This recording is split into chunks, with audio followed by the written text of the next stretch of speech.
তোমার সাথে মেলায় অন্যায় করছি মা, পারলে আমারে মাফ কইরা দিও। আল্লাহ অনেক শাস্তি দিছে, এখন এক মুঠ ভাত পাই না খাওয়ার লাইগা। কথাগুলো বলেই জাহিদা বেগম কেঁদে ফেললেন। বেলা প্রাক্তন শাশুড়ির হাত ধরে নিচু গলায় শুধালো, এই কয়েক বছরে কি হয়েছে আমাকে বলেন আম্মা। আপনার এই অবস্থা কি করে হলো? জাহিদা বেগম বলা শুরু করলেন। একদম প্রথম থেকে শুরু করলেন তিনি। তুমি চইলা আসার পর ধ্রুবর বউ সংসার নিজের হাতের মুঠোয় নিয়া নেয়। কোন বেলায় কতটুকু ভাত রান্না করুম সেটাও তার থেকে শুইনা নিতে হয়। কি কি বাজার হইব, কয় টাকার বাজার হইব সব।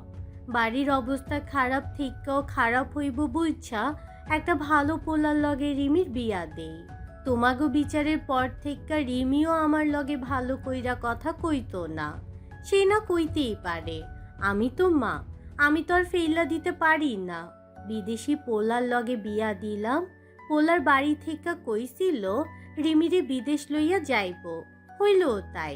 রিমি এখন বিদেশে থাকে। আমার মাইয়ার বিয়েতে আমি একটা গহনা দিতে পারি নাই। রিমির বিয়ার পর ধ্রুবর বউ আমার উপর অত্যাচার বাড়াইয়া দেয়। ধ্রুব বউয়ের মুখের উপর কিছু কয় না। যখন দেখে সহ্য করতে না পাইরা কয়েকবার তোমারে ফেরত নিতে চাইছে, যোগাযোগ করার চেষ্টা করছে। প্রথম প্রথম তোমারে কল দিত, ওর মনে হইতো ও অন্যায় করছে। পরে তুমি নাম্বার পাল্টাইলা, তোমারে আর পাইলো না। পোলা খারাপ রাস্তায় গেল, সারাক্ষণ চোর পুলিশের মতো খেলতে লাগলো। বাড়িতে আসতো না ভয়ে। ওর বদলে বাড়ির পুলিশের উপদ্রব বাইরা গেল। ধ্রুবর বউ আগেই দলিল কইরা রাখছিল। একদিন ধ্রুবরে পাইয়া যেখানে যা আসিল সব লেখা নিছে। ধ্রুব একবার পালাইলো আর ফিরল না। মাস পার হইয়া গেল, চিন্তায় চিন্তায় মইরা যাওয়ার মতন অবস্থা। ধ্রুবর বউ বাড়ি ঘর জায়গা জমি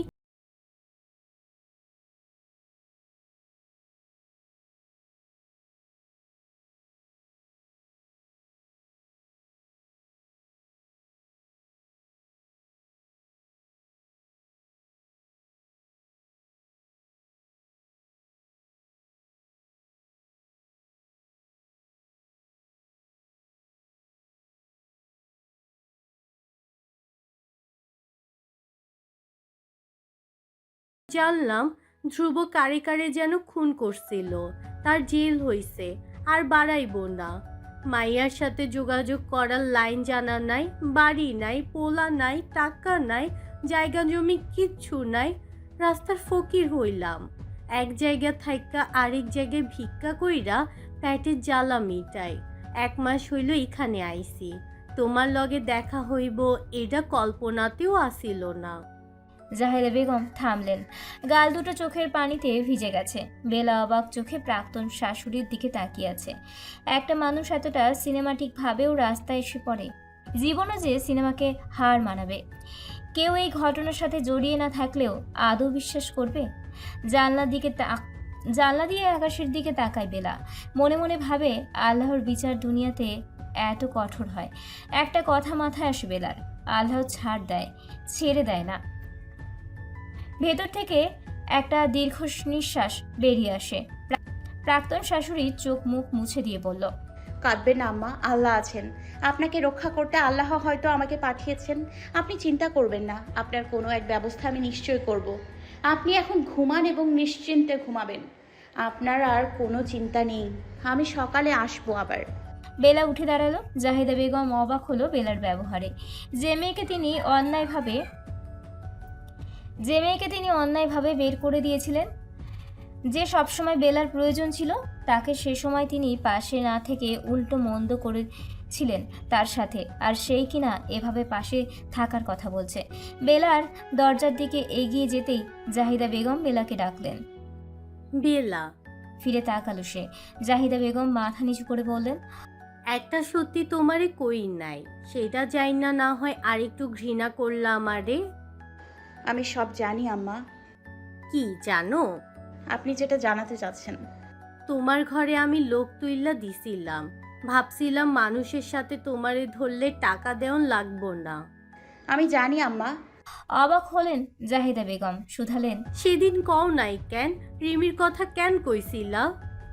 সবাই সবাই বিষয়টা না জানলে আমি কারোর নাম নিতাম না, চেপে যেতাম। যেহেতু লোক জানাজানি হয়েছিল, তাই নিজের গায়ে যেন দোষ না আসে, তাই ওটা করেছিলাম।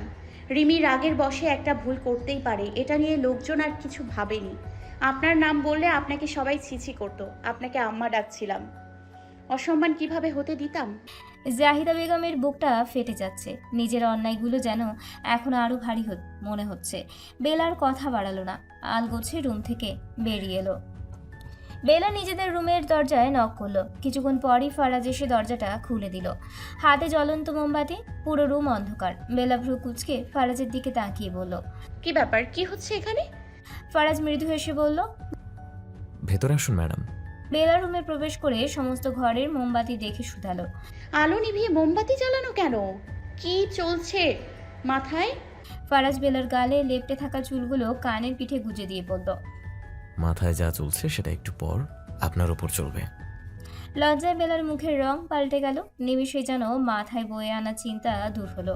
প্রিয় মানুষের কথা হয়তো খারাপ লাগার নিরাময় হিসেবে কাজ করে। সামান্য কথাতেই কেমন মন খারাপ সারিয়ে তোলে। বেলা ফারাজকে আলতো হাতে ধাক্কা দিয়ে সরিয়ে দিয়ে ভেতরে প্রবেশ করলো। ফারাজ বেলারকে পিছন থেকে শাড়ির আঁচল টেনে ধরলো। পিছন থেকে আঁচলে টান পড়তেই দাঁড়িয়ে গেল বেলা। ফারাজের দিকে ভ্রু কুচকে তাকালো সে। কি চাই? তোমাকে ছাড়ুন, ফ্রেশ হতে দিন। একসাথে ফ্রেশ হলে ক্ষতি হবে? মানে? ফারাজ বেলার শাড়ির আঁচল গোটাতে গোটাতে বেশ কাছে চলে এলো।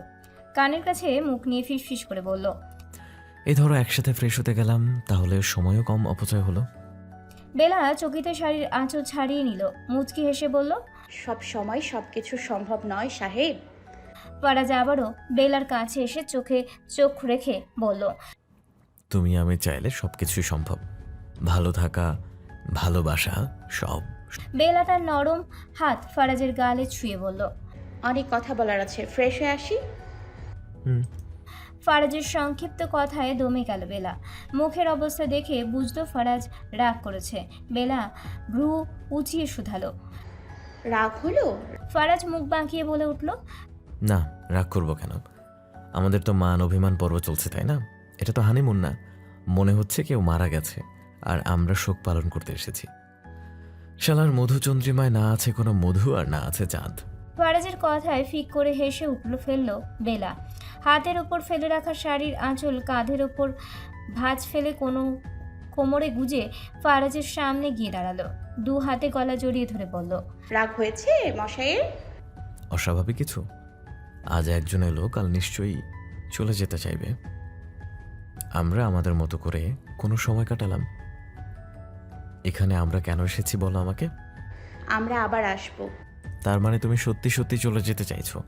ফারাজ কিছু বলল না, অন্যদিকে মুখ ঘুরিয়ে দাঁড়িয়ে রইল। বেলা ফারাজের মুখ জোর করে নিচের দিকে ঘুরিয়ে নিয়ে বলল, একটা চুমু দিলে কি আপনার রাগ কমবে? ফারাজ আবারও অন্যদিকে ঘুরল। বেলা মুচকি হাসলো। সে জানে এই রাগ খুব অল্প সময়ের জন্য। ফারাজ কিছুতেই তার উপর রাগ পুষে রাখতে পারবেই না, আর তার জন্য এটা অসম্ভব ব্যাপার। বেলা আবারও শুধালো, লাগবে না, চলে যাব। ফারাজ তড়িৎ গতিতে বেলার দিকে ঘুরে তাকালো। আচমকা বেলাকে কোলে তুলে নিয়ে বলল, মধুচন্দ্রিমা এসেছি নাকি নাক ডেকে ঘুমানো? মধুচন্দ্রিমা এসেছি নাক ডেকে ঘুমানোর জন্য নাকি? শুধু চুমুতে কাজ হবে না। দুজনে ফ্রেশ হয়ে নিজেদের পছন্দ মতো বিভিন্ন খাবার অর্ডার করে রাতের খাবার খেয়ে নিল। বেলা রাতে খেয়ে শুয়ে ফারাজের সাথে অনেক কথা বলল। আত্মীয়রা অতীতের সবটা তুলে ধরল। ঠিক যেমন সামনে আয়না ধরলে নিজেকে পরিপূর্ণরূপে দেখা যায়, ঠিক তেমনই বেলা নিজের সবটা জানালো। দুজন মিলে ঠিক করলো গ্রুপের সাথে না ফিরে তারা আগামীকালই নিজেদের শহরে ফিরবে এবং জাহিদা বেগমের একটা ব্যবস্থা করবে। ফারাজও তাতে সায় দিল। একটা মানুষকে এত শাস্তির পরও আরও এভাবে রাস্তায় ফেলে রাখা যায় না। এত কিছুর পরও তাকে এভাবে রেখে যাওয়া অন্যায় হবে, ফারাজ বলল। আর 2 দিন থেকে গেলে হয় না? উনি তো এখানে ছিলেন কয়েকদিন। 2 দিন এখানে থাকতে পারবে না? এভাবে যাওয়া তো মুশকিল হবে। এলা ভাবুক ভঙ্গিতে বলল, সমস্যা হবে? আচ্ছা, আমি সকালে ওনার সাথে কথা বলবো। ফারাজ বেলা চুলে হাত বুলিয়ে দিতে বলল। ওনাকে শহরে নিয়ে কি করবো ভেবেছো? এলা কিছুক্ষণ মৌন থেকে বলল, আজ তো রাত হয়ে গেছে, তুমি আগামীকাল সকালে তোমার কোনো পরিচিত মানুষের সাথে কথা বলে দেখো, কোনো ভালো ওল্ড হোমে। আমরা প্রতি মাসে 2-1বার দেখা করতে যাব। ফারাজ যেন হাঁপ ছেড়ে বাজলো। ফারাজের এমন প্রলম্বিত শ্বাস ফেলতে দেখে বেলা শুধালো। কি হলো? ফারাজ জবাবে বলল। আমি ভেবেছিলাম আমাদের বাড়িতে রাখার কথা বলবে। বেলা মৃদু হেসে বলল। ওনার দায়িত্ব নেয়া বা না নেয়া পুরোটাই আমার ব্যাপার, এখানে বাধ্যবাধকতা নেই। আমি ওনার জন্য ভাবছি এফা মনুষ্যত্ব। তাছাড়া আমার আলাদা সংসার আছে, সেখানে তো আমি আমার আগের সংসারের শাশুড়িকে নিয়ে গিয়ে রাখতে পারি না। এত ভালো মানুষ আবার আমি নই। একটু দুশ্চিন্তা তবু কমালে আমি ওনার ব্যবস্থা করে দেব। রাতে আর ঘুম হলো না বেলার। প্রায় সারা রাত মস্তিষ্ক ভাবনায় ব্যস্ত রইল। তারপর কি হবে? সাদমানের মায়ের অসুস্থতা বেড়েছে। কয়েক মাস হলো হাঁটুর ব্যথার জন্য ডাক্তারের কাছে দৌড়দৌড়ি করতে হচ্ছিল। ডাক্তার বলেছেন একদম বেড রেস্টে থাকতে হবে। 2 দিন হলো একজন নার্সকে রাখা হয়েছে তার দেখাশোনার জন্য। সাদমান গত রাতে মায়ের সাথে দেখা করানোর জন্য নীরাকে বাসায় নিয়ে এসেছিল। সাদমানের মা হাঁটু ব্যথায় নীরার যত্ন নিতে না পেরে কত আফসোস করলেন। সাদমানকে স্পষ্টভাবে জানিয়ে দিলেন বিয়ের ডেট এগিয়ে আনতে। বাড়িতে এভাবে মুখে কুলু পেটে বসে থাকতে মোটেও ভালো লাগে না তার। একজন সঙ্গী দরকার মানে খুব দরকার, এবং তাড়াতাড়ি দরকার। প্রথমে মায়ের কথা মজার ছলে নিলেও পরে মায়ের ব্যাপারে চিন্তা বেড়েছে। সে নীরার সাথেও এ বিষয়ে কথা বলেছে। সাদমানের একটাই কথা, নীরা, আমার মায়ের দেখাশোনার দায়িত্ব তোমার পালন করতে হবে না। তার জন্য একজন নার্স রাখা হয়েছে। তার শুধু একজন সঙ্গীর প্রয়োজন। আমার মা অবুঝ নন। এটা ভেবো না যে সবসময় তোমাকে তার কাছে থাকতে হবে। তার যখন খারাপ লাগবে, 2টো কথা বলার জন্য তোমাকে প্রয়োজন হবে, তখন তিনি তোমাকে ডেকে নেবেন। তাছাড়া অন্য সময় নিজেই তোমার সময় বের করে দেবেন এটা ওটা করার জন্য। আমার মাকে তো তুমি দেখেছো, তার সম্পর্কে জানো। তিনি গোটা একটা সব মেনটেন করতেন, সব জ্ঞান তার আছে। সাময়িক অসুস্থতায় একজন সঙ্গী তার প্রয়োজন। তোমার যদি সমস্যা না থাকে তাহলে ওয়াজ ভাই, আঙ্কেল আর ফারাজের সাথে কথা বলে বিয়ের তারিখ সামনে শুক্রবার নিয়ে আসবো। নীরার সাদমানের কথা মেনে নিয়ে জানিয়েছে। বিয়ের পর আপনার মা মানে আমারও মায়ের মতো সম্মান আর মায়ার মানুষ। আমি আমার মাকে আদর যত্ন করতে পারিনি, তাকে না হয় করব। আমার কোনো সমস্যা নেই, আমি তার সঙ্গী হয়ে উঠব। আপনি আমার পাশে থাকবেন, তাহলেই হবে। স্বস্তির শ্বাস ফেলেছিল সাদমান। উচ্ছ্বসিত হয়ে জিজ্ঞেস করেছিল, তাহলে তারিখ এগিয়ে নিয়ে আসবো। ফারাজ আর ওয়াজিয়া ভাবিকে তো তাড়াতাড়ি ফিরতে বলতে হবে। অতঃপর এইভাবেই সবার সাথে কথাবার্তা বলে বিয়ের তারিখ এগোনো হলো। 2 দিনের মধ্যে সব করতে হবে। আগে যদিও ধুমধাম করে বিয়ে করার কথা ছিল সাদমানের, কিন্তু এই অবস্থায় সেটা আর সম্ভব হলো না।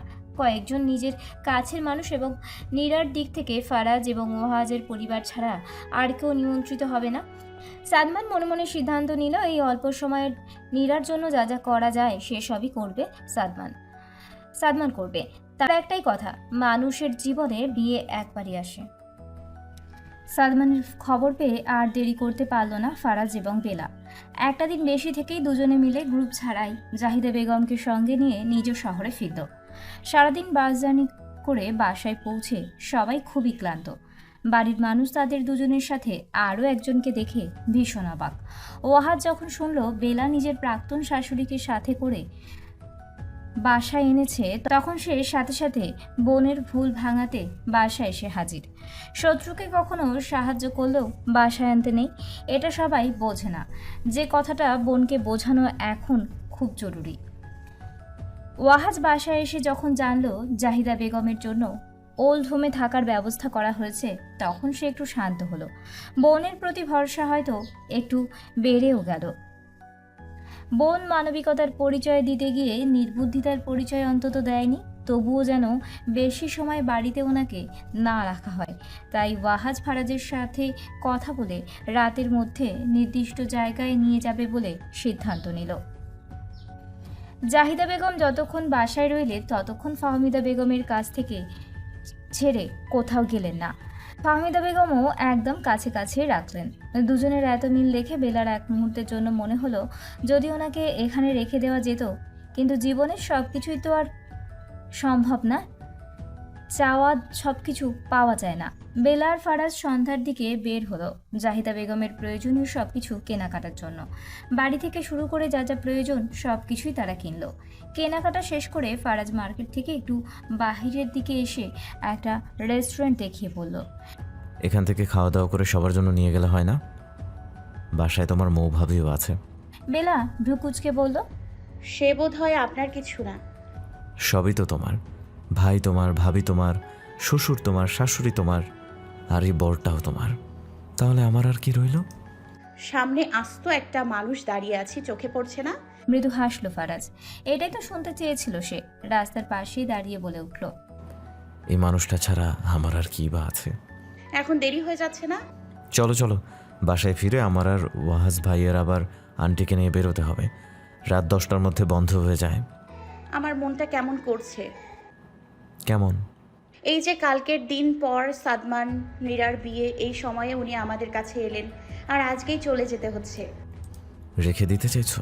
আমার কোনো আপত্তি নেই। বর্তমান শ্বশুরবাড়িতে প্রাক্তন শাশুড়ি থাকবে, এটা আরো ভয়ঙ্কর দেখতে। তাহলে চিন্তা করো না, চলো ভেতরে চলো। দুজনেই ভেতরে প্রবেশ করতেই হাতের ডান দিকের সামনের সারির প্রথম টেবিলে সাদমান আর নীরাকে দেখতে পেল ওরা। ফারাজ এগিয়ে যেতে চাইলেও বেলা আলগোছি ফারাজকে নিয়ে বেরিয়ে এলো। সন্ধ্যায় বাসা থেকে তারা দুজনে বের হওয়ার আগে বিকেলের দিকে সাদমান নীরাকে নিয়ে বেরিয়েছিল। বিয়ের কেনাকাটা করতে নীরাকে নিয়ে বের হতে বেলাই বলেছিল, যেন দুজনের একটু সময় কাটাতে পারে। এত তাড়াতাড়ি বিয়েটা হয়ে যাচ্ছে যে ওদের ব্যক্তিগত সময় কাটানো হয়নি, দুজনকে আরও একটু ভালোভাবে জেনে নেওয়াও হয়নি। বেলা ফায়াজকে টানতে টানতে নিজেদের গাড়ির কাছে নিয়ে এলো। গাড়িতে হেলান দিয়ে বলল, দুজন একটু সময় কাটাচ্ছে, সেখানে গিয়ে কাবাব মে হাড্ডি হওয়ার খুব শখ আপনার, ভালো হয়ে যান। হয়ে গেলাম, এখন কি করবে বলো? আমরা এরকম আলাদা ব্যক্তিগত সময় কাটাবো না? খুব শখ। খুব। হাতে হাত আর চোখে চোখ রেখে কত কথা বলবো। বাসায় চলুন হচ্ছে আপনার। আপাতত এখানে আরেকটা রেস্টুরেন্টে চলো, পরে বাসায় গিয়ে দেখলেই হবে। বেলা মুচকি হেসে বলল। চলুন। সাদমান আর নীরা সামনাসামনি বসে আছে। খাবার এখনো আসেনি, কিছুক্ষণ আগে এসে বসেছে দুজন। বিয়েতে একটা কনের যা যা প্রয়োজন প্রায় সবই কেনা হয়ে গেছে। এখন শুধু বিয়ের শাড়ি এবং বিয়ের গহনা কেনা বাকি।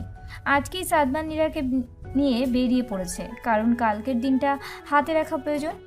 কোনো কিছু কিনতে ভুলে গেলে সেটা আবার কেনা সম্ভব হবে। কোনো কমতি সাদমান রাখতে চায় না। নীরা চুপচাপ বসে আছে। সাদমান হাতের ফোনটা উল্টো করে টেবিলের ওপর রাখলো। নীরাকে অন্যমনস্ক হয়ে বসে থাকতে দেখে মৃদু গলায় বলল, কিছু হয়েছে? তোমাকে চিন্তিত দেখাচ্ছে। তুমি কি বিয়ের জন্য আরো সময় চাইছো? সম্বিত ফিরল নীরার। সাদমানের দিকে আহত দৃষ্টিতে চেয়ে পড়ল। আপনার কেন মনে হলো আমার সময় লাগবে? মন খারাপ করে বসে আছো যে? মানুষের জীবনে সবচেয়ে ভালো এবং আবেগী দিন হচ্ছে বিয়ের দিন। সেটা আমার খুব সামনে। এত ভালো একটা দিনে আমার পরিবারের কেউ আমার পাশে নেই সাদমান। সাদমান হাত বাড়িয়ে টেবিলে রাখা নীরার হাতের উপর হাত রাখলো, আশ্বস্ত করে বলল, চিন্তা করো না, বিয়েটা হতে দাও। আমরা দুজনে না হয় একদিন তোমার বাড়িতে গিয়ে ঘুরে আসবো, দেখা করে আসবো সবার সাথে। নীরা দীর্ঘশ্বাস ফেলে বলল, আছেই তো শুধু একজন, তাও কেমন আছে, কিভাবে আছে, আদৌ বেঁচে আছে কিনা কিছুই জানি না। নীরার চোখ ছলছল হতেই সাদমানের বুক ভারী হয়ে এলো। নীরার হাতটা শক্ত করে ধরে পড়ল। কারো কিছু হবে না, দেখো আল্লাহ তাকে ভালো রেখেছেন। নীরা কিছু বলল না। সাদমান সামনের দিকে চেয়ার ছেড়ে নীরার পাশে চেয়ারে এসে পড়ল। তোমার মন খারাপ, চুপ থাকা একটা দীর্ঘ সময় দেখেছি আমি নীরা। একটু আমার দিকটা ভাবো। তোমাকে এমন দেখতে মোটেও ভালো লাগছে না আমার, বুকটা ফাঁকা ফাঁকা লাগছে। সাদমান থেমে বলল, কাল বাদে পরশু আমাদের বিয়ে, তোমাকে ভালো রাখার সব দায়িত্ব আমার। তোমাকে এমন মনমরা দেখলে আমার মনে হবে আমি এই দায়িত্ব পালনে ব্যর্থ। সাদমানের দিকে নীরব দৃষ্টিতে তাকালো নীরা। কিছুক্ষণ মৌন রইল দুজন। পর মুহূর্তেই নিজেকে সামলে নিয়ে নীরা বলে উঠল, হাত ছাড়ুন, এখানে কত মানুষ আছে। সাদমান নীরার হাতটা আরো শক্ত করে ধরে বলল, সম্ভব হলে হাত নয়, তোমাকে শক্ত করে জড়িয়ে ধরে থাকতাম। তোমার থেকে দূরে থাকা কত কঠিন সেটা তুমি বুঝবে না। মৃদু হেসে হাতটা ছাড়িয়ে নিল নীরা। বলল, এই তো আর একটা দিন। সাদমান দুদিকে মাথা নাড়িয়ে বলল, 2 রাত 2 দিন বলো। বিয়ের দিনও তো আর কাছে পাচ্ছি না, পেতে পেতে সেই রাতে। লজ্জায় মাথা নিচু হয়ে এলো নীলার। হাত দিয়ে কপাল ঢেকে বলল, থামবেন আপনি? দেখুন খাবার কত দূর, আর কত অপেক্ষা করতে হবে। কিছুক্ষণের মধ্যেই বিভিন্ন ধরনের খাবার এসে হাজির হলো। খাওয়া দাওয়া শেষ করে দুজন বের হলো। বাকি কেনাকাটা শেষ করতে প্রথমে বিয়ের শাড়িটা কিনলো দুজনে, তারপর গহনার দোকানে ছুটলো। নীরার জন্য প্রায় সব ধরনের গহনা নিল সাদমান। সব কিছুর দাম মিটিয়ে নীরার আড়ালে আলাদা করে একটা আংটি কিনে নিজের কাছে রেখে দিল সে। বাসর ঘরে কোনো কিছু না দিয়ে বউয়ের মুখ সে কীভাবে দেখবে? কেনাকাটা শেষ করে গাড়িতে গিয়ে বসলো দুজন। ব্যাগগুলো পেছনের সিটে রেখে সাদমানের কথা অনুযায়ী পাশে এসে বসতে হলো নীরার। গাড়ি ধীর গতিতে চলতে শুরু করলো। জানলার গ্লাস নামিয়ে দিল নীরা। মৃদু হাওয়া এসে চুলগুলো এলোমেলো করে দিতে ব্যস্ত হলো। গ্লাস আর একটু উঁচুতে উঠিয়ে শান্তি করে বসলো সে। হঠাৎ নীরার হাতটা নিজের হাতের মুঠোয় নিয়ে বুকে চেপে ধরল সাদমান। নীরা চুপ মেরে কিছুক্ষণ বসে রইল, তারপর মৃদু গলায় বলল, কি হচ্ছে এগুলো? সামনে দেখে সাবধানে গাড়ি ড্রাইভ করুন, এরকম করলে তো দুর্ঘটনা ঘটে যেতে পারে। সাদমান সামনের দিকেই নজর স্থির রেখে বলল, তোমার এত চিন্তা করতে হবে না। চোখ চোখের জায়গায়, মন মনের জায়গায়, আর হাত হাতের জায়গায় আছে। সব মনোযোগ এক জায়গায় থাকা উচিত নয় কি? ব্রেক কষল সাদমান। নীরা সামনের দিকে ঝুঁকে যেতে সোজা হয়ে সিটে বসে রইল। সাদমানের দিকে ভ্রুকুটি করে তাকিয়ে বলল, কি হলো? সাদমান চকিতে বলে উঠল, তুমিই তো বললে সব মনোযোগ এক জায়গায় দিতে। মানে? আমি তো গাড়ি ড্রাইভের মনোযোগ দিতে বললাম। আমি তো মনে করলাম তোমার ওপর মনোযোগ দিতে বললে। বড্ড খাপ ছাড়া কথা বলেন আপনি। কাজ তো আর দেরি করি না। কি? মাপ ছাড়া। নীরা বুঝলো সাদমানের কথার মানে। পাত্তা দিতে চাইল না সে। সামনের দিকে তাকিয়ে বলল, চলুন। কোথায়? বাসায়। আবার কোথায়? তোমার মনোযোগ কোথায় বলো তো? আমার মনোযোগ আবার কোথায় থাকবে? আশেপাশে তাকিয়ে দেখো, এটা বাসার সামনে। ভালো করে খেয়াল করে কপাল চাপড়ালো নীরা। সে আসলেই খেয়ালই করেনি এটা বাসার সামনে। নীরার কপাল চাপড়ানো দেখে সাদমান মৃদু হাসলো। নীরা স্বাভাবিক হয়ে গাড়ির পিছনের দিকে সিট দেখে বলল, নিন, এগুলো নিয়ে বাসায় যেতে হবে তাড়াতাড়ি। সাদমান গাড়ির আলো নিভিয়ে আলতো গলায় বলল, তাড়াতাড়ি কেন? তাড়াতাড়ি কেন নয়? গাড়িতে মৃদু আলো জ্বলছে। নীরার মুখ পুরোপুরি স্পষ্ট হলেও পরিচিত মুখটার কোনো কিছুই অপরিচিত লাগছে না। সাদমানের নীরবতায় নীরা আবারও বলে উঠল, কি হলো? লাইট অফ করলেন যে? সাদমান চকিতে বলে উঠল, তুমি আমাকে প্রবল বেগে টানছো নীরা, আমি নিজেকে আটকে রাখতে পারছি না। নীরার বুকটা কেঁপে উঠল। কোন কথার অর্থ সে বুঝতে পারে না এমন না। সাদমান সেভাবেও কিছু বলে না যেটা সে বুঝতে পারবে না। এই কথার অর্থ নীরার অজানা নয়। নিজের সিটটা খামছে ধরে রইল সে। সাদমান খানিকটা ঝুঁকে এলো নীরার দিকে। আলতো করে হাতটা নীরার বাম গালে ছুঁয়ে দিল। হঠাৎই এমন স্পর্শে কেঁপে উঠল নীরা। চোখ দুটো বন্ধ করে নিল। ঠোঁটজোড়া বিরতিহীন কেঁপে যাচ্ছে। সাদমানের নজর সেদিকে। পলকহীন চোখে নীরার সমস্ত মুখ একবার পর্যবেক্ষণ করে ঠোঁটে এসে থামল। বারবার শুকনো ঢোক গিলছে নীরা। পরিবেশ নীরব। স্তব্ধ বুঝে আস্তে আস্তে চোখ খুলল সে। সাদমানের মুখটা ঠিক সামনেই। পলকহীন চোখে তাকেই দেখে যাচ্ছে। নীরাও সাদমানের চোখের দিকে চাইল। দূরত্ব যেন আরও একটু কমল। বহিত স্থির দৃষ্টিতে সবই যেন স্থির। সাদমানের ঠোঁট দুটো নীরার ঠোঁট স্পর্শ করবে ঠিক তখনই পিছিয়ে গেল নীরা। নীরাকে সরে যেতে দেখে সজ্ঞানে ফিরে এলো সাদমান। বারবার কয়েকবার চোখের পলক এবং শ্বাস ফেলে নিজের করা অদ্ভুত কাণ্ডের কথা স্মরণ হতেই নীরার দিকে তাকালো আবারও। আমতামতা করে বলল, সরি, আমি আসলে নিজের মধ্যে ছিলাম না। জানি না কেন সব করতে যাচ্ছিলাম। I am really sorry Neera. Neera সামনের দিকে তাকিয়ে তখনও চুপচাপ বসে আছে। সে এখনও বুঝে নিতে ব্যস্ত একটু আগে কি ঘটে যেতে যাচ্ছিল। ভাবতেই প্রলম্বিত শ্বাস ফেলল সে। নীরাকে চুপ করে থাকতে দেখে সাদমান নীরাকে আবারও ডাকলো। নীরা এবার পাশ ফিরে সাদমানের দিকে তাকিয়ে বলল, আমি প্রস্তুত সাদমান। সাদমান লজ্জায় দু চোখ বন্ধ করে নিল। ডান হাতের কয়েকটা আঙুল দিয়ে কপাল ঘষতে থাকলো সে। ওভাবেই বলে উঠল, আমি দুঃখিত নীরা, মাফ করে দাও। সাদমানের অবস্থা দেখে মৃদু হাসল নীরা। নিজেই আলগোছে সাদমানের হাতটা নিজের হাতের নিতেই সাদমান তড়িৎ গতিতে নীরার হাত দিকে তাকালো। সাদমান মৃদু গলায় আবার বলল, আই এম সরি। আমি জানি না হঠাৎ করে আমার কি হয়ে গেছিল। থ্যাংক ইউ আমাকে আটকানোর জন্য, আমাকে সাই না দিয়ে সরে যাওয়ার জন্য। আমি তোমাকে আমার করে তবেই পেতে চাই। নীরা মৃদু হেসে বলল, আপনি চাইলে আমরা প্রথম কিসটা এখানেই ছাড়তে পারি। অন্য কেউ হলো এতদিনে। সাদমান নীরার ঠোঁটে নিজের আঙুল চেপে চুপ করিয়ে দিল, মাথা দুই পাশে নাড়িয়ে বলল, আমি অন্যদের মতো নই নীরা, তুমি এখনো আমাকে চিনতে পারোনি। ব্যর্থ আমি। নীরা নিজের অন্য হাতে মুখ থেকে সাদমানের হাত সরিয়ে বলল, না চিনলে কি আর বিয়ে করেছি? বাদ দিন এইসব, বিয়ের রাতে সব পুষিয়ে দেব। আরেকটু অপেক্ষা করুন, অপেক্ষার ফল মিষ্টি হয়। সাদমান নীরার দিকে তাকাতেই লজ্জায় চোখ সরিয়ে নিল সে।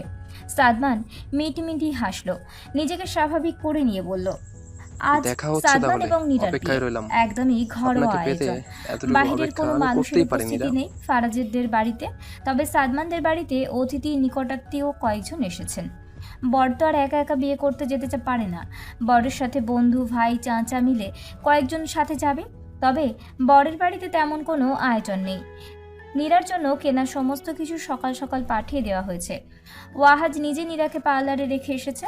নীরার সাথে সেখানে থাকার মতো যেহেতু কেউ নেই, তাই সাদমান নিজেই নিজের চাচাতো এক বোনকে সেখানে রেখে এসেছে, নীরার যেন কোনো অসুবিধা না হয় সেটা দেখার জন্য। মৌয়ের অর্ধেকের বেশি সময় প্রেগনেন্সিতে কেটে গেছে, অনেক আগেই পেট অনেকটাই উঁচু হয়েছে। এখন যে কেউ প্রথম দেখাতেই বুঝে যাবে যে মৌ প্রেগনেন্ট। এটাতে তার একটু আক্ষেপ। শাড়ি পরে সাজগোজ করে তবুও ভালো করে সুস্থ মানুষের মতো চলাফেরা করতে পারবে না।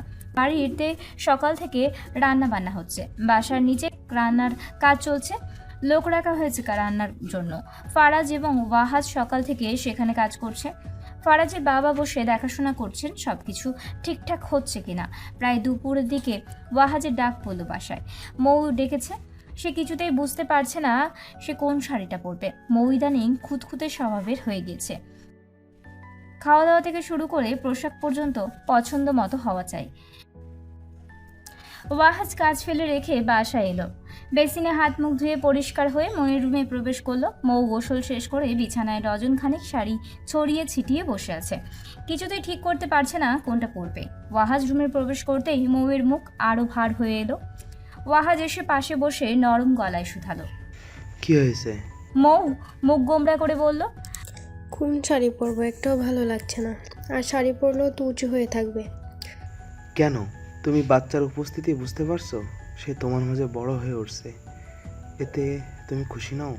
মৌ ঠোঁট উল্টে ওয়াহাজের দিকে তাকালো, মিনমিন করে বলল, খুশি কেন হব না, ও কি আমার পর নাকি? কিন্তু কি করবো আমি এখন? ওয়াহাজ উঠে আলমারির এক কোণা থেকে একটা প্যাকেট বের করে নিয়ে এলো। মৌয়ের হাতে ধরিয়ে দিয়ে বলল, গত রাতে এটা পছন্দ হওয়ায় নিয়ে এসেছি, এটা পরো, ভালো লাগবে। শাড়ির আসল ছেড়ে হাতের উপর রাখো, তাহলে দেখবে বাবু হুঁকি দেবে না। মৌ হেসে প্যাকেট থেকে শাড়িটা বের করলো। ভাঁজ খুলে এপাশ ওপাশ করে দেখে গালের সাথে লাগিয়ে মিষ্টি হেসে বলল, খুব পছন্দ হয়েছে, আমি এটাই পরছি তাহলে। মৌয়ের কপালে গালে লেপ্টে থাকা চুলগুলো সরিয়ে কপালে একটা চুমু দিয়ে বলল, শাড়ি পরে সাবধানে হাঁটতে হয়, খেয়াল রেখো পায়ে যেন বেঁধে না যায়। মৌ ভ্রু উঁচিয়ে বলল, আপনি কি করতে আসছেন মশাই? বাবু এবং বাবুর মা দুজনের খেয়াল রাখার দায়িত্ব আপনার। তোমরা দুইজন আমার দায়িত্ব, চিন্তা করো না, আল্লাহ আছেন, তিনি সব কিছু ঠিকঠাকভাবেই পার করে দেবেন। ওয়াহাজ মৃদু হেসে মৌকে বুকে জড়িয়ে নিল, মাথায় হাত বুলিয়ে দিয়ে বলল, ঠিক ওই আকাশের সমান, যা শুরু তোমার চোখে পড়ে না আর শেষটাও না। মৌ মুখ উঁচু করে ওয়াহাজের দিকে তাকিয়ে আছে, চোখে মুখে হাসি লেপ্টে বলল, ভালোবাসি। ওয়াহাজ জানলা দিয়ে বাহিরে নজর রেখে বলে উঠল। হাতের সব কাজ শেষ হতেই ফাহমিদা বেগম বেলাকে গোসল করে রেডি হতে পাঠিয়ে দিয়েছেন। সকালবেলা থেকেই কাজ করছিল। বাড়িতে বিয়ের অনুষ্ঠান, অনেক কাজ রেখে হাত গুটিয়ে বসে তো আর থাকতে পারে না। ভালো করে হাতটা ধুয়ে রুমে এলো বেলা। আজ বিয়েতে কি পরবে সেটা আগে থেকেই ঠিক করে রেখেছিল সে। আগে থেকে ঠিক করে না রাখলে পরে পছন্দ করে পরতে দেরি হয়ে যায়। বেলা আপাতত তাড়াতাড়ি করে গোসলটা সেরে নিল। পরনে লাল শাড়ি, চুলগুলো মুছতে মুছতে আয়নার সামনে গিয়ে দাঁড়ালো সে। আয়নায় নিজের দিকে ভালোভাবে দেখতেই খেয়াল করলো বাম গালের ঠিক মাঝ বরাবর একটা ব্রণ দেখা যাচ্ছে। মাথা লাল হয়ে আছে। অস্পষ্ট ব্রণ স্পষ্টভাবে দেখার জন্য সামনের দিকে বেঁকে ভালোভাবেই দেখার চেষ্টা করলো। বেশ বড় সড়ো ব্রণটা। আফসোসের স্বরে বলে উঠল, ঈদ আর যে কোনো অনুষ্ঠানের আগে তোদের উকিঝুঁকি না দিলে চলে না, তাই না রে? হঠাৎ রুমের দরজা আটকানোর শব্দ হতেই চমকে পিছনে তাকালো বেলা। ফারাজ রুমে ঢুকেই ছিটকি নিয়ে আটকে দিয়েছে। বেলা ওভাবে দাঁড়িয়েই তোয়ালে দিয়ে চুল মুছছে বলল, দিন দুপুরে বিয়ে বাড়িতে দরজা আটকানোর কি হলো মশাই? ফারাজ ধীর পায়ে হেঁটে সোজা বেলার সামনে দাঁড়ালো। মৃদু হেসে বলল, অনেকক্ষণ বউকে কাছে পাচ্ছি না, এখন যেহেতু পেলাম, মাঝে যেন কেউ ঢুকে না পড়ে, তাই ব্যারিকেড দিয়ে এলাম। অলরেডি আমাদের মাঝে কেউ চলে এসছে বিনা আমন্ত্রণে। ফারাজ বেলার কোমর ধরে টেনে নিজের সাথে মিশিয়ে নিয়ে চোখের দিকে তাকিয়ে বলে উঠল। বেলার ঠোঁট উল্টে গালের ব্রণের দিকে আঙুল দিয়ে ইশারায় দেখিয়ে বলল, এই যে দেখুন সাহেব, সে চলে এসছে। ফারাজ মৃদু গলায় বলল, ব্রণ সহ তোমায় দেখতে খারাপ লাগছে না? বললেই হলো নাকি? ব্রণ সহ ভালো লাগলে কি আর আফসোস করতাম? ফারাজ আলতো করে ব্রণের জায়গায় ঠোঁট ছুঁয়ে দিল। ফারাজের এমন কাণ্ডে বেলা কিছু বলবে তার আগেই ফারাজ বলে উঠল, ওখানে আমার স্পর্শ আছে, এখনো তোমার চোখে খারাপ লাগবে? বেলা ডানে বামে মাথা নাড়িয়ে বলল, না, এখন ছাড়ুন, রেডি হতে হবে। এখন বিয়ের জন্য রেডি হও, আর রাতে বাসরের জন্য। বাসরের জন্য যাদের রেডি হতে হবে তারা আগে থেকেই হয়ে আছে, ছাড়ো। সাদমান নতুন বিয়ে করবে বলে শুধু সেই বাসর করবে নাকি? পুরোনোদের অধিকার নাই? লাজ লজ্জা দান করে বসে আছো, না, বিসর্জন অসভ্য। রাতে তবে দুইটা বাসর হচ্ছে। বেলা নিজেকে ছাড়িয়ে নিয়ে ফারাজকে ওয়াশরুমের দিকে ঠেলে দিয়ে বলল, আপাতত গোসলটা শেষ করুন, পরেরটা পরে দেখা যাবে। ফারাজ ঘুরে এগিয়ে এসে বলল, একটু চুমু অন্তত দিতে পাতো। বেলা মাথা ঝুঁকাতেই ফারাজ বলল। বেলা হুঙ্কার দিয়ে বলে উঠল, গেলেন আপনি? ফারাজ যেতে যেতেই হড়বড়িয়ে বলল, ভালোবাসি। বেলা সেখানে দাঁড়িয়ে মৃদু হেসে স্বস্তির নিঃশ্বাস ফেলল। এই মানুষটা এমন পাগলামি না করলেই বরং খারাপ লাগে তার। বরযাত্রী এসে বসেছে অনেকক্ষণ আগেই। খাওয়া দাওয়া শেষ করে এখন কাজী সাহেবকে নিয়ে বসেছে সবাই। নীরা লাল খয়েরি বেনারসি পরে বউ সাজে বসে আছে সাদমানের পাশে। চারিদিকের মানুষজন বিয়ের আসরে আসা শুরু করেছে। গুরুজনেরা বিয়ের দায়িত্বে রয়েছেন। কাজী সাহেব বিয়ের কাগজপত্রের সব কাজ শেষ করে শরীয়ত মোতাবেক বিয়ের কাজও সম্পন্ন করলেন। বরবউকে পাশাপাশি বসিয়ে রেখে বড়রা জায়গা পরিবর্তন করলেন। কেউ কেউ তো বাড়ি দূরে বলে আগে রওনা দিয়েছেন। জায়গা অনেকটা ফাঁকা হতেই সাদমান নীরার দিকে চাইল। নীরা মাথা নিচু করে বসে আছে। সাদমান সবার চোখে এড়িয়ে নীরার দিকে একটু ঘেঁষে বসলো। বাহুর সাথে সাদমানের স্পর্শ পেতেই তার দিকে তাকালো নীরা। সাদমান নীরার দিকে স্থির তাকিয়ে বলল, অসমাপ্ত রকমের সুন্দর লাগছে তোমাকে। যেখানে চোখ ফেরানো দায়ী, সেখানে আমি তোমাকে ভালো মতো দেখারই সুযোগ পাচ্ছি না। নীরা লজ্জায় লাল হলো, মাথা নিচু করে নিল তাড়াতাড়ি। সাদমান অন্যদিকে তাকিয়ে বিড়বিড় করে বলে উঠল, শোনো, হুম? আমি তোমাকে ভালোবাসি। নীরা উত্তর দিল না। এই সময়ে সাদমানও উত্তরের অপেক্ষায় নেই। মনের কথা বলতে পারাটাই যেন মুখ্য ছিল। পিছন থেকে কেউ হঠাৎ বলে উঠল, ভালোবাসার কথা, বইয়ের রূপের প্রশংসা ইত্যাদির জন্য বাসর ঘরের ব্যবস্থা করা হয়েছে। আপনারা দুজন এখন একটু ছবি তোলার জন্য প্রস্তুত হলে আমরা সাধারণ মানুষেরা ধন্য হতাম। আমার বউটা ফ্যামিলিতে ফটো ওঠার জন্য বহু কষ্টে অপেক্ষারত, দয়া করলে ভালো হতো। সাদমান পিছনে তাকাতেই দেখলো ওয়াহাজ দুহাত বুকে গুজে দাঁড়িয়ে আছে। নীরা ওয়াহাজকে দেখে তার কথা শুনে বেশ লজ্জা পেল। মনে মনে সাদমানকে হাজার খানেক কথা শুনিয়েও ফেলল। সাদমান শুধু বলল, ইত্যাদি জিনিসটা কি ভাই? ওয়াহাজ দুহাত দিয়ে নীরার কান চেপে ধরে সাদমানকে ফিসফিস করে বলে উঠল, বিয়ে করেছো, বাসর ঘরে গেলেই টের পাবে ইত্যাদি ইত্যাদি জিনিসটা আসলেই কি। এখন ফটো সেশনটা হবে, আপাতত মুখটা বন্ধ রেখো। বউকে দেওয়ার জন্য সারা রাত সময় পাবে, 10-20 মিনিট আমাদের দাও। ওয়াহাজ চলে গেল ফটোগ্রাফারকে ডাকতে। কিছুক্ষণের মধ্যেই ফটোগ্রাফার সহ দুই বাড়ির সবাইকে নিয়ে উপস্থিত হলো। বড়দের ছবি ওঠা শেষ হলো। এবার ওয়াহাজ মৌকে নিয়ে সাবধানে মঞ্চে উঠল। ফারাজ আর বেলা নিচে দাঁড়িয়েই কথা বলছিল। ফারাজ কি বলছিল কে জানে, তার কথা শুনে বেলা হেসেই যাচ্ছিল। বেলার হাসির খেয়াল করতেই চোখ আটকে যায় ফারাজের। বেলা হাসছে আর সেই হাসি মুগ্ধ চোখে তাকিয়ে দেখছে ফারাজ।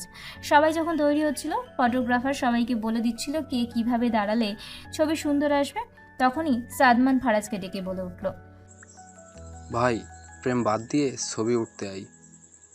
বিয়ে আমার হচ্ছে, কিন্তু তোদের দেখে মনে হচ্ছে এখানে তোদের দুজনের ডেট চলছে। সাদমানের কথায় সবার চোখ বেলা আর ফারাজের দিকে চলে যেতেই বেলা খেয়াল করলো ফারাজ তখনও এক পলক চেয়ে আছে।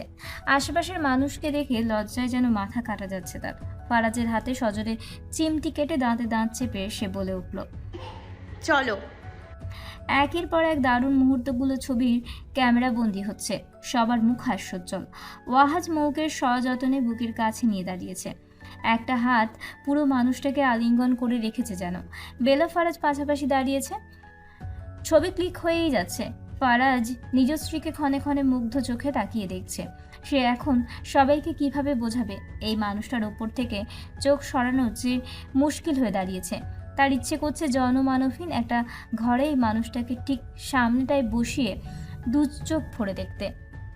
সাদমান এবং নীরাকে এবার দাঁড়াতে বলা হলো। দাঁড়ানো অবস্থায় কয়েকটা ছবি তুলতেই হঠাৎ পায়ে ব্যথা পেয়ে নীরা পড়ে যাবে, তখনই সাদমান সাবধানতার সাথে ধরে ফেলল। পায়ের দিকে তাকাতেই দেখলো নীলার পা লাল হয়ে আছে। বিয়ের নতুন জুতা পরায় পায়ে কেটে বসেছে যেন। তৎক্ষণাৎ সবার কোনো চিন্তা না করেই বসে পড়ল সাদমান। মাথা উঁচু করে নীরার দিকে তাকিয়ে বলল, উঁচু জুতা পরে থাকতে হবে না, খুলে ফেলো, আমি নিজের কাছে রাখছি ওটা। নীরা লজ্জায় প্রথমে খুলতে না চাইলেও শেষমেশ সবার জোরাজুরিতে খুলতে হলো। সাদমান নীরার জুতো পাশে রেখেই ফটোগ্রাফারের কথা অনুযায়ী ছবি ওঠায় মনে দিল। নীরা সাদমানের ব্যবহারে প্রথমে লজ্জা পেলেও এখন অসম্ভব রকমের ভালো লাগছে তার। পুরুষ যখন তার ব্যক্তিগত নারীকে এমন যত্নে রাখে, সেই নারীর আলাদা করে দামি কিছু আর প্রয়োজন হয় না। সাদমানের দিকে তাকাতেই দেখলো সাদমান আগে থেকেই তার দিকেই তাকিয়ে আছে। নীরা চোখ নামিয়ে নেবে, তখনই সাদমান অল্প আওয়াজে বলে উঠল, চোখে চোখ রাখতে দাও, নামিয়ে নিও না। এ যেন এক প্রেম বিনিময় চলতে শুরু করলো। এই মুহূর্তে জীবনের সবটুকু মেঘ সরিয়ে আলোতে মেতে উঠল সবাই। নিজ নিজ প্রিয় মানুষের কাছে ঠাঁই খুঁজে পেল প্রতিটা মন এবং দেহ। আজ সত্যি সত্যি জীবনের সবটুকু মেঘ বিয়োগ হয়ে চলতে শুরু করলো প্রেমের মৌসুম। এই মৌসুম দীর্ঘ হোক, এই ভালোবাসার আয়ুষ্কাল যেন নিঃশ্বাস অবধি থেকে যায়। প্রতিটা প্রাণ তার প্রিয় মানুষের সংস্পর্শে বসত করুক।